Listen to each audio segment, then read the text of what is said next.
mi gente de Íconos, el programa que hace clic en todas aquellas personas que han tenido que ver con el desarrollo de todas las fórmulas evangelísticas de edificación o de crecimiento en el Evangelio. En el día de hoy tenemos como invitado a nuestro querido hermano Johan Paulino. Hermano, muchas bendiciones para ti, un gran abrazo. Bueno, contento de poder compartir una vez más contigo. Y bueno, sabes que mi admiración hacia ti es muy grande, así que para mí es un honor. Bueno, muchísimas gracias por estar aquí con nosotros en este ícono. Tú sabes que en íconos viajamos. O sea, una de las cosas que hacemos es que viajamos en el tiempo. Y obviamente me gusta ir directo al grano. Eh, es un viaje desde la infancia hasta cómo está posicionado en el día de hoy nuestro querido ícono de hoy, Johan. Johan, Vamos a ver. háblanos de tu infancia. Un recorrido es un viaje. Háblanos de tu niñez. Tu Bueno, niñez. bueno, mi hermano, mira, yo, gracias al Señor, tuve la gran bendición de poder salir de Pimentel, que fue donde nací, Sí, en la va zona norte, sí, la zona norte del país, y tuve la bendición de poder caer en un sector que se llama Sabana Perdida. Y en ese lugar, conocer mis primeros amiguitos fueron personas de la congregación, la iglesia. ¿Qué edad más o menos? Estamos hablando, yo llegué a los 4 años. Llegué a los 4 años a Sabana Perdida. Y luego mis primeros amiguitos, durante ese desarrollo, fueron Benjur Berroa, un cantante también muy conocido en nuestro país. Ben-Hur, espérese, vamos, porque tú sabes que aunque tenemos gente de todo tipo, también hay gente que posiblemente no se acuerda de Ben-Hur, porque Ben-Hur tiene muchísimo tiempo viviendo fuera, y aunque sus canciones suenan, ¿verdad? Siguen sonando, de todos modos no estaría de más que tú refresques una de las canciones que en Ben-Hur Berroa son icónicas. Bueno, yo creo que la más icónica de todas es el Calvario que dice, allá en el Calvario está mi Síguelo, vida. síguelo. Allá en el Calvario está mi amor. Allá fueron sanadas. Bueno, esa canción es muy conocida de Ben-Hur. Y bueno, en todo ese proceso, al estar codeándome con personas de la iglesia, a medida que fuimos creciendo, pues era lo obvio. Si estoy conectado con ellos, bueno, pues entonces me van a llevar al lugar donde ellos asisten, donde Entonces, ellos... repetimos, dijimos que eso era las edades. Bueno, yo llegué a Sabana Perdida a los 4 años y después de ahí en ese desarrollo con esos amiguitos, entonces ya entre 10 años, por ahí yo estaba visitando la iglesia en la escuela bíblica de verano, estaba compartiendo ya los domingos y bueno, imagínate, y llegamos a ser prácticamente una familia. Yo comía mucho más en casa de ellos que en mi casa prácticamente. O sea, estamos diciendo que entonces tú naciste en una familia de cristianos. O sea, No, de hecho mis padres no eran cristianos, ninguno. cuando tú empiezas a vincularte con Bejur, que sí nació en Claro, una sí. familia pastoral, tú todavía nada que ver con No, eso. nada que ver, o sea, simplemente era algo, como te dije, mis amiguitos visitan la iglesia, pues la gente casi no se opone a que, bueno, tú vas a la iglesia porque Sí. la iglesia es algo que no hay nada nocivo, que no tienes problemas con nada. Bueno, pues en mi casa me dejaban ir, pero ninguno eran cristianos en casa. De hecho, mis padres les gustaba mucho jugar juegos de azar, a mi papá le gustaba mucho el bingo y a mi mamá también. Y bueno, ese era el ambiente que se vivía en casa. Ok, pero en esa etapa en la que tú te vinculas con Benjur y los demás muchachones, mm, Johan era un infante carpetoso, eh, o, o No, era no. el típico obediente de papi y mami. No, ¿Cómo era? yo siempre he sido ese típico muchacho portado, muy tranquilo, no tenía... De hecho, ¿sabes que en ese proceso de estar en la iglesia, pues yo conocí unos amiguitos y tenían como una pandillita que se llamaban los Rubitos? Ok. Los Rubitos, y ahí también entonces ya, bueno, nada más Benjur y los muchachos, Brandy, Bonnie, Bernabé, Baruch. Toda esa gente eran mis amiguitos, pero ya uno, a medida que va creciendo en la escuela, que sé yo, cuando tú vas conociendo otros amiguitos. Y en la escuela yo conocí ese grupo de amigos que eran los Rubitos. Una familia, eran como 8 hermanos varones, una hembra. Entonces, eran rubitos porque eran velludos Sí, o sí, eran eran blanquitos. velludos, su pelo era rubio y eran velludos casi todos. Ok, O sea, blanco. creo que solo uno tenía pelo negro. Después todos tenían ese pelo así. Y así le decían los Rubitos, y además que eran muchos. Y esos muchachos no eran como yo. O sea, eran muchachitos que estaban metidos en robando gallinas, en los patios, maroteando, metiéndose en esas cosas. Y yo empecé a codearme con ellos. También a estar con ellos ahí. Yo Y no, tú también te llevaste tu gallinita y mira, yo tu... nunca hice de que yo fui y la cogí, pero yo iba donde Tú ellos no te la estaban. comías. No, no, yo no, nunca, ya, porque ya eso lo hacían ya en su casa, Ok. en horas de la noche, ya yo era un muchacho, no salía a O esa sea, hora, ya tus padres no te dejaban pero salir. durante el día yo llegué a ir a cosas con ellos. De hecho, yo recuerdo que una vez fuimos a una finca en Sabana Perdida, imagínate, era un monte prácticamente, mucho Claro, caliche y muchas plantas. claro, claro. Y fuimos a un lugar y nos subimos. Yo estaba debajo, cogía los mangos. Para mí eso no era una... O sea, yo era muy inocente en relación a lo que estaba pasando en la cabeza de esos muchachos. Ok. Entonces yo iba para allá y Tú maroteabas esos manguitos como parte de del juego de del juego, muchachos, del juego pero de ellos muchachos. no. Ellos tenían mucho conocimiento de lo que estaban haciendo. Ellos sabían que incluso creaban un cerco, uno pone allí, uno vigila, otro se ponía por otro lado. No, era una... Y Estratégica la cosa. de hecho, lo que sucedió con ellos fue desastroso con muchos de ellos después. Eh, pero eso es lo que pasaba. Y recuerdo que estábamos en una finca y el dueño salió, pero con arma y todo. Ay, ay, O ay. sea, nosotros corrimos, yo me acuerdo Por de eso. encima de todos estos Sí, muchachos. claro, claro. Y muchísimos, y algunos de ellos se tiraron de la altura donde estaban al suelo y salieron corriendo. Eso fueron una de las cosas que nosotros Y vimos. en esa etapa de esa infancia, ¿cuál fue, digamos, la mayor de las travesuras que tú recuerdes y que hayas sido consciente? O sea, que No, bueno, te voy a decir algo. Eh, Nosotros salimos un día muy temprano. Había un lugar en Sabana Perdida que se llama La Poza, La Posita, y era como un charco donde los muchachos se iban, se bañaban, todos escondidos de sus padres porque era peligroso. El que no sabía nadar podía ahogarse ahí. Y nos fuimos muy temprano. Y hay una anécdota con eso porque nosotros, cuando salimos, mi mamá buscándome por todos los lugares, desesperada, buscándome por todos los sitios, mi papá trabajando, y alguien le comentó, pero mira, yo vi que el grupo de los muchachos estaban como que iban por la posita, que sé yo cuánto, y allá salió mi mamá, y ya tú sabes, el corredero buscándome, y yo fui donde un tío mío que fue muy apoyador conmigo. Libre, y tú no sabes que mi tío me llenó el pantalón de periódico, de cosas. Y mi mamá, que ya estaba, ya tú sabes, incómoda, cuando llegó a la casa, que le dijeron que yo estaba en la casa ya, a mí me empezaron a dar correazos y fuetazos y yo no sentía nada porque el tipo me llenó el de... tío tuyo sabía que esa pela iba. Eso iba. Y dijo, espérate, vamos a proteger a este Me muchacho. llenó y es una anécdota que se cuenta mucho en la casa y nosotros nos reímos porque, o sea, como ese tío mío, Qué no, estrategia, me metió qué en los pantalones estrategia. todo, Y en esa periódico. andanza hacia esa posita, ahí estaban también Barú, No, no, no, no, no, no, no, era con, no. con el otro Lo que grupito. pasa es que Luis Felipe Berroa era, ya tú sabes, ¿verdad?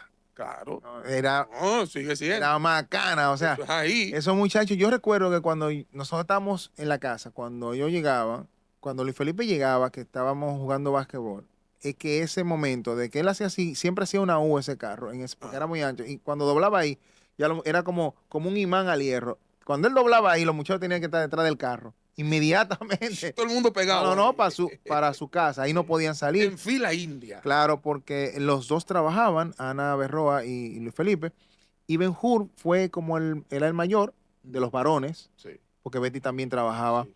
Entonces cuidaba a los muchachos, en el que yo estaba incluido ahí, que yo me pasaba mucho tiempo en la casa de ellos, no dividía una casa nada Pudiera más. decirse entonces que ese cuidado, esa protección de Betty y de la familia Berroa incidieron más adelante en tu conversión al cristianismo. Bueno, definitivamente, porque es que yo estaba ya en la iglesia ya, cuando tú te codeas, tú eres de quien o sea, tú te formas de con quien tú te juntas. Eso es lo normal. En mi caso sucedió algo muy diferente porque mi papá tomaba, jugaban juegos de azar, hacían una serie de cosas que yo nunca hice. Sí, pero tú tienes tres cosas. O sea, tu papá y tu mamá, tu papá bebía, juego de azar, estaban los rubitos y estaban los berroas. Eh, entonces, por eso es la pregunta. O sea, tú tienes, sí, claro que ahí está la incidencia perniciosa, la Claro, sí, sí. incidencia como para que suceda lo peor, Claro. porque apenas entre tres, de tres, un grupito era lo de la incidencia sana, saludable y hacia la tendencia a Dios. Ujú. Entonces, esa conciencia, ¿cómo No, viene? no, yo pienso que después, llegando a los 12 años, yo entiendo que yo entendí a Cristo, entendí el por qué la iglesia, entendí cuál era la necesidad mía como ser humano de estar ligado a la fe. Y entonces ellos fueron una parte fundamental porque si yo agarro y si tú quitas de la ecuación a ellos, yo hubiera sido cualquier otra cosa menos la persona de fe que soy hoy. Mi formación de un muchacho que en la escuela no tenía situación, que no daba carpeta, que en mi casa era una persona que no tenía mucho, excepto cosas como esas de muchachos, que fueron muy pocas realmente, porque yo siempre, por la formación de la fe, de la iglesia, pues tenía modelos a seguir y enseñanzas de la palabra que me enseñaba cómo tenía que manejarme. Y eso me ayudó mucho realmente. Y la familia, Luis Felipe, al ser tan correcto y yo pasar tanto tiempo ahí, bueno, pues aprendí muchas cosas también ahí. Claro, por eso mencionaba los tres. O sea, uno, tú decías ahorita, uno es de, ¿verdad? Con la gente con la que uno se vincula, uno recibe mucha influencia, Influencia de ellos. pero tú tenías dos influencias negativas y la influencia de los Berroa positiva. Sin embargo, preferiste esa influencia. Ah, definitivamente. Entonces, ¿tiene eso o no mucho que ver con tu decisión? Porque tú sabes que por ahí se comenta y se dice mucho que, no, que el tigueraje, que la letra tóxica, que el drogadicto, que el sicario, que el malandrín del barrio, eso es porque el barrio influyó mucho en él. Y entonces yo estoy mirando que tú tienes dos influencias negativas y una sola positiva. Y desde que te conozco no perfecto, porque nadie lo es, Sí. pero te conozco como ese chico que prefirió la influencia positiva. Entonces, entiendo que mucho tiene que ver tu decisión o no. Sí, sí, mi decisión de eso sí, Sí. pero yo fui moldeado, o sea, yo fui formado y esa formación fue la que al final trajo el para dónde voy. O sea, si para allá, si para acá, si para acá, porque yo conocí como los tres ambientes y este de la fe a mí me gustó muchísimo por todo lo que me conllevaba a ser como persona. O sea, yo siempre decía, yo no quiero ser como era ese ambiente de mis padres, yo no quiero ser así, yo quiero ser una persona diferente. Para mí eso no era correcto y lo fui entendiendo fue a través de la fe, porque siempre se hablaba de ese tipo de cosas. Entonces, no, eso definitivamente me formó y me ayudó a esa decisión de mantenerme en la fe. Y luego fui bautizado, fui parte cantaba en la iglesia. Ben Hur me ayudó también. Hicimos un grupo de teatro, de poesías dramatizadas, se llamaba Los Colportores. Y óyete, todo eso que viví en la iglesia me formó mucho como la persona que soy en el día En de esa hoy. etapa, ¿verdad? La influencia de los Berroa, hasta que hiciste conciencia, recibir al Señor, y me habla de los dramas y los teatros que hacían. Ben Hur cantaba en esa etapa, y tú, o sea, cómo viene el canto en Ben Hur? Que todos los que conocemos su trayectoria, sabemos que pasó por 95 Norte y que pasó por Capítulo 7, que es un ministro extraordinario con sus temas. Pero tú estás hablando de esa etapa de la infancia y la adolescencia. Él cantaba, los dos, ustedes Mira, cantaban. Ben Hur cantaba, yo siempre tuve el talento. De hecho, yo en la escuela bíblica de verano, pues yo participé en un festival y yo gané ese festival. Me dieron una gomita de esa de borrar, pero para mí eso fue mi trofeo. O sea, eso para mí era una cosa muy grande. Ahora, Ben-Hur siempre sí se destacó por eso. De hecho, Por cantar. Ben-Hur inicia, o sea, se destapó como todo cuando él fue a un festival de Sí, La Voz. sí. Y él no ganó el primer lugar, ganó el Yo estuve segundo. ahí. Tú estuviste ahí, Yo bueno. fui de los jurados. Bueno, yo no fui, estábamos esperando a Ben-Hur porque era de nuestra iglesia y sabíamos, Pero ya ahí en esa etapa ya Ben-Hur era un joven. O sea, claro que sí, ya él debía tener ahí cerca de 18. claro, Ben-Hur me lleva unos años a mí. Sí. Entonces, Ben-Hur era el líder nuestro prácticamente. Nos enseñó a tocar Antes de batería. llegar a ese festival, ya Ben-Hur estaba cantando en la iglesia. Sí, claro. Y tocaba batería. Ben-Hur nos enseñó a todos. A todos los que estamos ahí, Ben-Hur nos enseñó a tocar batería. O sea, te estoy diciendo que Ben-Hur en mi vida, y yo siempre se lo comento y donde voy siempre honro esa parte. Ben-Hur en mi vida tiene mucho que ver en el desarrollo musical, en mis inicios, o sea, yo toqué batería por él. Yo desarrollé el canto por Ben-Hur, porque después que él hizo el festival, pero que participó en el festival y trajo ese trofeo del segundo lugar. Y mira, y hago un paréntesis, fíjate que no todos los primeros lugares son los que realmente llegan al éxito. Ben-Hur fue un segundo lugar y Ben-Hur se convirtió en el cantante más solista de mayor trascendencia en esa época. Bueno, claro, y de ese festival, o sea, porque yo recuerdo bien los tres que ganaron. Ahí estaba Joel, que también fue parte de 95 Norte. Sí, Pero hace mucho que no sabemos de Joel. Y sí sabemos que Ben-Hur, después de pasar por 95 Norte y por Capítulo 7, ha seguido la trayectoria musical. claro. Pero el trofeo, tú viste el trofeo, llevó el segundo lugar. Claro. ¿Y eso qué generó en ti? No, o sea, estamos muy contentos porque es que uno veía a Ben-Hur como el líder nuestro. Entonces, cuando el líder tiene un mérito, obtiene un galardón, pues tú te sientes muy contento. Entonces, eso ayudó mucho a que yo entonces me moviera al canto. De hecho, en todos los campamentos que íbamos de nuestro concilio, pues estaba Ben-Hur Berroa, estaba que tocaba la guitarra Ben-Hur ahí, estaba Feli Acosta y estaba yo. O sea, nosotros éramos las voces que desde el inicio éramos los que dábamos la serenata. Pero, perdón, déjame, porque hay algo aquí que me tiene inquieto. Tú sabes que cuando uno tiene a ciertas personas como líderes o como paradigma, por lo general uno recibe cierta incidencia de esa persona y yo te oigo cantar a ti la suavidad con la que tú interpretas. Y Ben-Hur es un cantante cuya fórmula y estilo gira más en torno a esos cantantes negros gruturales, Claro. como por ejemplo Fred Hammond. Y te escucha Ben-Hur, allá en el Calvario, Tú, Sí, tú- claro, tú claro. escuchas Ben-Hur con esos growling, con esos bravidos en la voz, Claro. ese gruñir fuerte, lindo, poderoso, rico, le queda hermoso.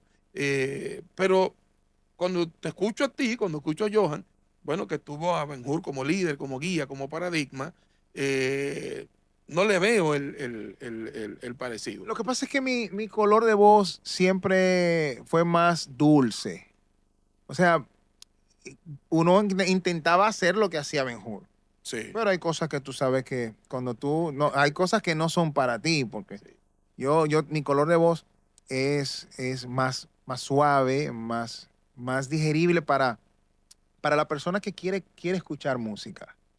O sea, ya el que quiere más cosas, tú sabes, escucha voces así. Entonces, pero y de igual manera nosotros intentábamos eso. De hecho, yo creo que mejor tuvo influencia luego, más adelante, del gospel. Y por eso él utilizaba ese tipo de cosas. Al principio no, al principio él cantaba muy básico como se cantaba en ese tiempo. Y de hecho, nosotros, yo sé que nosotros seguíamos a Ben-Hur, pero Ben-Hur tuvo mucha influencia de Israel Kelly. Que Sí, no, Israel claro. Kelly, o sea, Volviendo a ese festival, en el festival, Ben-Hur no cantó como ese cantante básico. No, Ben-Hur lo que interpretó con una fiereza que de hecho al público él fue el que más impactó. O sea, ganó segundo lugar porque a nivel técnico Joel, ¿verdad? La pegó más en la Ujú. afinación, en la Claro. entonación y todo eso. Pero Ben-Hur fue uno de los preferidos del Es que público. Ben-Hur tiene un carisma. Y te voy a decir algo de lo que yo aprendí de Ben-Hur es ser yo. O sea, Ben-Hur es una persona que él te puede hacer, o sea, tú lo ves fuera del escenario y él hacer un chiste fuera del escenario y hacer lo mismo, algo Sí. jocoso ahí, o sea, para él es lo mismo porque no hay dos personas, es Ben-Hur que está ahí. Eh, Y eso a mí siempre me gustó, la naturalidad. Es lo mismo conmigo. Tú me vas a verme aquí ahora y también en el escenario me va a ver la misma persona. Y si yo tengo que reírme ahí, si yo tengo que hacerme bullying yo, si yo tengo que hacerme algo, yo lo hago sin ningún problema porque ese soy yo. Y no hay una pose en el escenario. y entonces, cuando tú decides, ¿verdad? Tener, además de tus carreras de negocio, tener la carrera ministerial de cantar, cuando tú decides eso, eh, ¿qué, ¿qué fue lo que te llegó a la cabeza? O sea, ahí está Johan, el chico que estuvo siempre con ese grupo, con Rubito, con Ben-Hur, con la incidencia de sus padres, pero Ben-Hur y su familia y el evangelio tuvieron más peso sobre ti. Ahí estabas en la iglesia cantando, estabas en la escuela dominical, estabas en los grupos de teatro, pero de repente Johan Paulino hace una producción discográfica. ¿Por qué? No, la verdad es que yo no tenía, primero porque yo era una persona muy tímida, o sea, una persona tímida que tú no te puedes imaginar, yo no podía ver a una gente a la cara, o sea, si tenía que hacer por ejemplo, yo llegué a la universidad, Mm. 18 años, y yo me perdí mucho, simplemente por no preguntarle a alguien, mira, ¿usted puede decirme dónde queda tal facultad? No podía, porque es que yo no podía hablar con gente, y mucho menos estar delante del público. Cuando yo empecé a codearme, que fue con Ben-Hur, Ben-Hur sabía que yo podía dar unas notas agudas interesantes, pero yo me quitaba el micrófono y lo ponía casi en la barriga. O sea, pero era un tema de inseguridad y enfrente del escenario mejor cogía el micrófono y me subía la mano y me lo ponía ahí. O sea, yo era muy tímido. Entonces yo nunca me vi frente al escenario, para nada, hermano. O sea, yo nunca pensé en eso. Ahora, hubo un momento, ya no era Luis Felipe mi pastor porque él se movió a la puerta del cielo de Sí. donde es pastor aún. Ujú. Ya el copastor era Josué Castillo, que es mi pastor desde niño. O sea, después que Luis Felipe se fue, mi pastor, quien me bautizó, fue Josué. Y desde ahí ha sido un mentor para mí, alguien que amo con todo mi corazón. Ha formado, Tremendo no, hombre. no, es alguien que mi familia ama, igual que a Betty, que es la hermana de Benjuri y su esposa. Entonces, un día estábamos en la iglesia, ya yo era parte del ministerio de adoración de la iglesia y dirigíamos ahí. Y fue Georgie Reynoso, Mm. con Adoremos para la Sí, iglesia. claro, Josué lo una hiper invitó. mega banda. No, exacto, y fue allá. Y entonces, mientras estábamos adorando, Jordi paró el momento de adoración. Un momento, señores, y se para. Ya tú puedes saber qué pasó por la cabeza de todos nosotros y quién pecó aquí, qué pasó. ¿Qué habrá pasado Ok. aquí? ¿Qué habrá revelado el Señor Que aquí? habrá revelado el Señor. Sí. Y entonces él dice, mira, tengo una palabra para ustedes. Y empieza a decirle a ti, pero para ti tengo esto.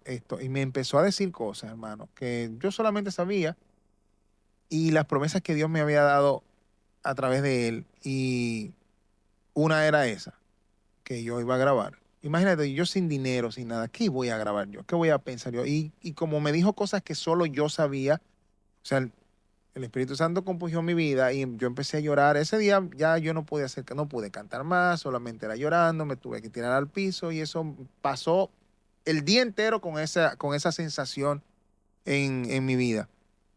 Y entonces, ya después de ahí, bueno, hay una promesa. Ahí conozco a alguien que para mí ese es el hermano que Dios me regaló. Yo solo tengo una hermana, pero ese es como si hubiera salido del vientre de mi madre y se llama Adiel Santana. Adiel Santana, en su estudio en la casa, era un muchacho que estaba también empezando y ahí empezó en su cuarto, él tenía una computadorita y ahí me lo presentan. Honestamente no recuerdo quién me presentó a Adiel y ahí empezó todo. Y ahí entonces conozco a Kelvin Omar, que ya había grabado también otro cantante, había grabado, y entonces Adiel, que lo estaba haciendo una producción a él, le dijo, mira, pero él escribe muy bien, tú puedes hablar con él para que te dé, que consiga algunas letras, algunas cosas. Y ahí es donde habló con Kelvin Omar y sale una canción que fue mi primera canción, la que lanzamos en el 2009, que se llama Tu amor por mí. Entonces esa canción le dije, Producción, lo ponemos a cantar un chin. A ver, dale un chin para que la gente esté claro, se acuerde. dice, que tu amor por mí me hace diferente, que tu amor por mí llena los espacios de mi ser en ti, que yo aprendí. Esa es la canción. ¿Y qué pasa? Él me dice, le digo, Kevin, esa canción, me presentó dos canciones y dijo, mira, yo le dije, esa me gusta. Las dos me gustan, pero esta canción me gusta más. Entonces, pero él me dice, no, espérate, es que esa canción yo la voy a grabar para mi próxima producción. Él estaba grabando la primera canción. Y entonces, pues está bien, no hay problema, pues vamos a ver otras.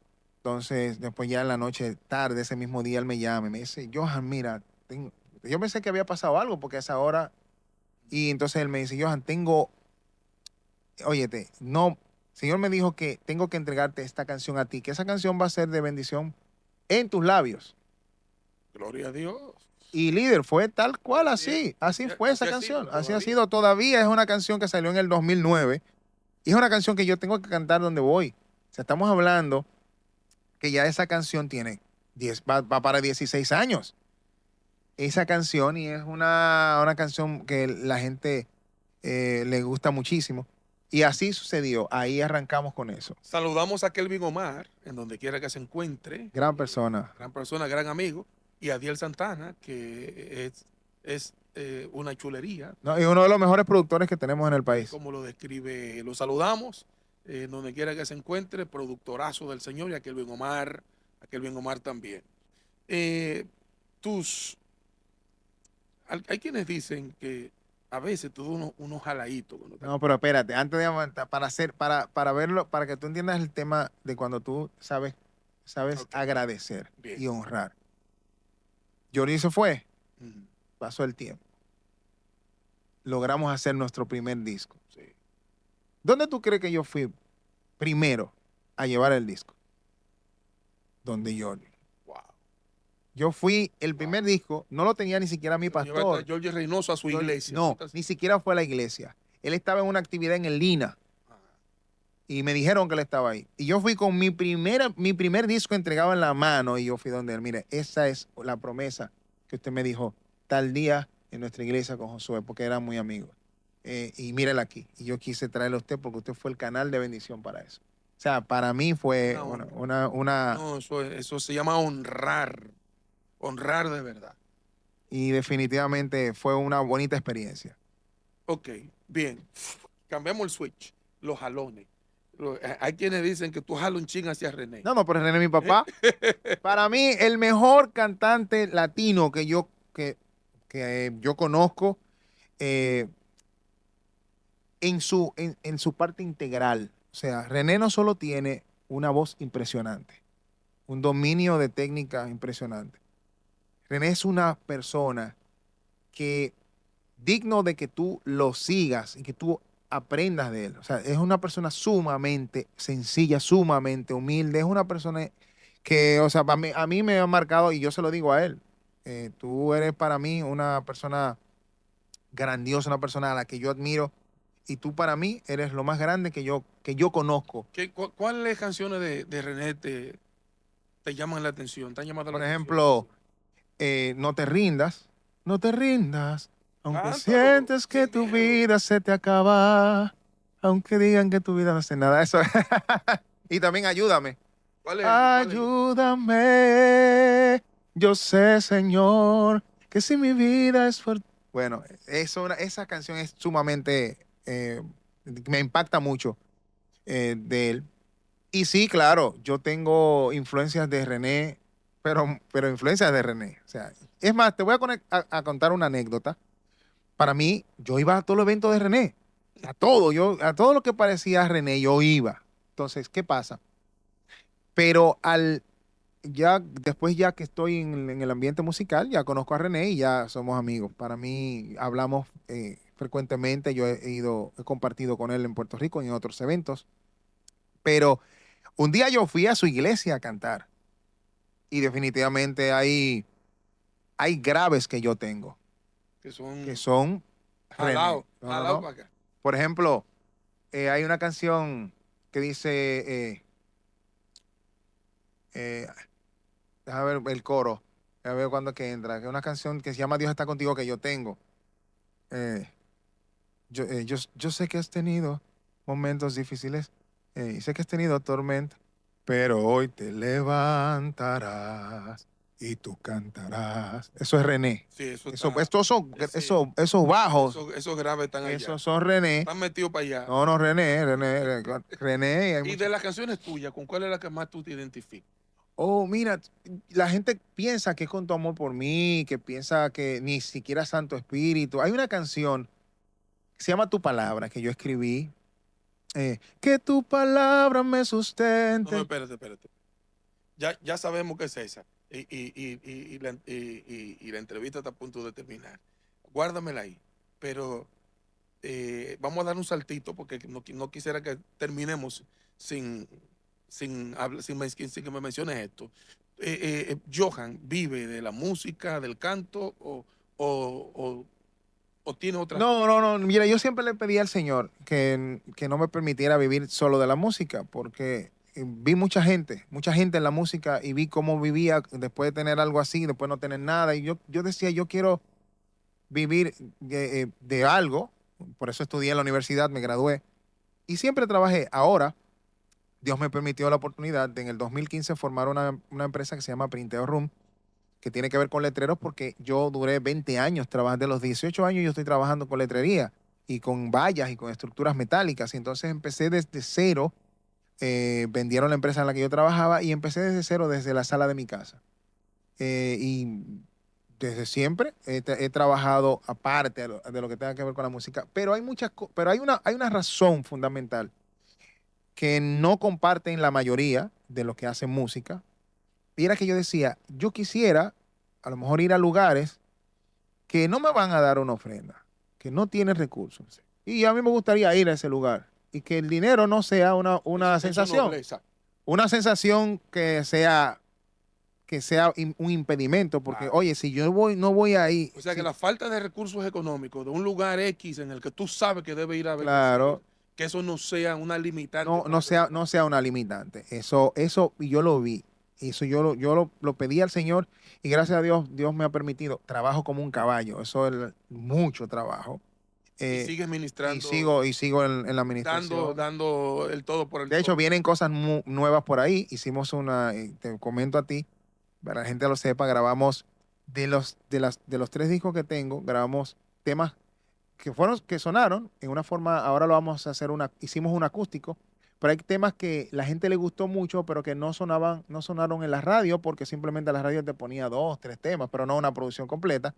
Y grabamos acústico y que no tenían video para que la gente la pueda escuchar. Va a salir a principios de enero, van a empezar a salir. Son 9 temas. Y cuando la gente vaya viendo eso, nosotros ya hemos grabado 3 temas que van para video ahora, que eso sí ya eso es nuevo, esos son discos nuevos. O sea, hemos estado trabajando. Eso va a ser como todo lo que has emprendido. De alto éxito. Está en la política. Tú estás en la política Oh, sí, sí, metido sí, también. claro. Yo me apasioné. Mi primera experiencia con la política fue ahora en el 2024. Y la verdad es que me apasioné. Yo vi que desde la política se puede hacer cosas a favor, no solo de la fe, a favor de mucha gente, que solo tú no puedes, incluso si tienes dinero. Si tú tienes dinero, hay cosas que nada puede hacer si es a través de la política. Entonces, O sea, tú estás viendo la política como un mecanismo de servicio, claro, como porque una fórmula servicial. yo solo no puedo servir a tanta gente. Tú tienes recursos limitados para poder apoyar a gente, igual incluso en iglesias. Pero cuando tú te das cuenta que hay instituciones que simplemente no son tocadas porque nosotros, los cristianos, ni siquiera nos hemos querido envolver en ese ambiente, estamos perdiendo oportunidades de apoyar a gente que solamente es una carta y solicitarlo porque te lo van a dar. Simplemente nosotros no tenemos eso porque a lo mejor nos enseñaron al principio que estar en la política, eso no era bueno, bla, bla, bla, y tú sabes lo que te quiero dejar dicho. Pero tú descubriste una vocación de servicio. Y no solo yo estoy más contento ahora porque ahora mismo la iglesia ha abierto mucho más el tema de la política en sus líderes. Yo entiendo, yo quisiera estar, y te voy a decir esto rapidito para que, por ejemplo, Argentina para mí fue un ejemplo de lo que nos puede pasar aquí. Aprobaron aborto, aprobaron la ideología de género, la Sí. identidad de género, Todo lo que todo tiene lo que que ver, tiene que todo ver, lo que se vincula con lo torcido y al revés. todo, exactamente. Pero, ¿y dónde estaba la iglesia? La iglesia estaba orando, la iglesia estaba ayunando y estaba haciendo todo lo que tenía que hacer la iglesia, Necesitaba accionar. pero al final solamente un grupito que fue electo a veces hasta por la misma gente de la iglesia, nada más tuvo que decir, levantar la mano o darle un botón, aprobado. ¿Y dónde quedó la Toda esa oración? maldad, ¿Dónde toda quedó esa maldad. los cilicios? ¿Dónde quedó todo eso? Simplemente se aprobó. Y posiblemente pudiera ser un plan de Dios. Bueno, eso es lo que tiene que pasar, porque al final, para que se cumpla todo lo que la Escritura tiene, a lo mejor eso va a avanzar, pero pudo haberse retrasado un poco, porque la iglesia simplemente no ha decidido tener gente Te ahí. voy a ayudar a decirlo, somos sal. Y la sal de la tierra, en la tierra, está para neutralizar. Definitivamente. Neutralizar, impedir cosas o dejar pasar cosas. Claro, porque si nosotros decidimos, yo solo no voy a poder, pero si mucha gente de la iglesia decide incursionar en la política y decir, ok, vamos a apoderarnos del Congreso, donde las leyes son las que se forman. Vamos nosotros todos y hacemos ese. Señores, ya ustedes están oyendo, voten por Yoja. El cine, el cine, el cine. No, el cine gracias a ti, hermano. Definitivamente, El cine. tú eres mi papá ahí. ¿Qué Y, tanto te apasiona? no, Porque muchísimo, muchísimo. Y te voy a decir, o sea, la parte del cine, a mí siempre me ha gustado actuar, pero tu, tu interés en que yo esté en el cine ha sido para mí ese empuje. Y lo que he aprendido de ti creo que no te lo enseñan en las escuelas de cine. créeme que eso es un plan de Dios. Un plan de Dios. Dios va uniendo sus cabos.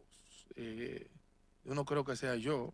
Yo entiendo que es una insistencia del Señor porque Él sabe, Dios sabe, está claro que a través de ti hay una puerta abierta al- a la importancia de comunicar el mensaje transformador de Él a través de las pantallas, la cualquiera que sea, la grande, la pequeña, como lo decían en el televisor, Sí, sí. las del celular, a través de todas las cosas en las redes. eh, Vamos a romper en el nombre de Jesús todo eso. Bien, podemos, no nos dio tiempo para más porque hay mucho que hablar con Johan, pero vamos a cerrar con esa que tú dices, que es la canción Oh, sí, sí. que más te... Mira, te voy a decir, dice, voy a hacer el coro. Que tu palabra me sustente, que tu palabra me alimente. En tu palabra encuentro yo refugio. Que a tu palabra yo me aferre, que tu palabra me corrija. Si en el camino mis pasos se desvían. Oh. ¡Ey, ah!